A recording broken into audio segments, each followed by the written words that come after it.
کفر به طاغوت ندارد. این دیگر هر مسئله را گفت نکن بعد کفر به طاغوت. درباره طهارت هم گفت نکن بعد کفر به طاغوت. درباره استحاضه و حیض هم گفت زند حکم به کفر به طاغوت. این بیچاره هم قدر جاهلی است، همین یک مسئله توتی برین همین یک مسئله را میداند.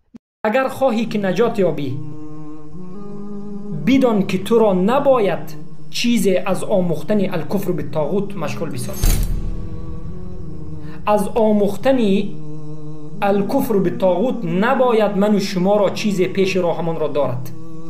ما نباید به دیگر چیز مشغول شویم، نباید به آموختن تاریخ، به آموختن چیزی دیگری مشغول باشیم و آموختن الکفر بالطاغوت فراموش بشود. نه، بلکه اولین چیزی که ما می آموزیم و می شنویم و تحقیق می کنیم این باید الکفر بالطاغوت باشد، اصول دین باشد، شکننده دین باشد، چرا که اینها اصل دین است.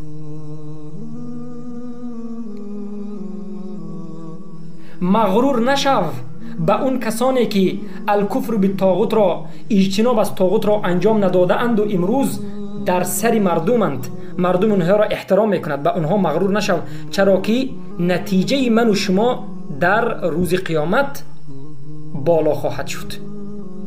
هستند امروز کسانی که دعوتچی هستند، میدونم ملا هستند یا یک انسان مشهور دینی هست و غیره و غیره، در حالتی که الکفر بالطاغوت ندارد. به اونها مغرور نشوید، به اونها فریفته نشوید، بلکه شما کوشش بکنید که خودتان را نجات بدهید.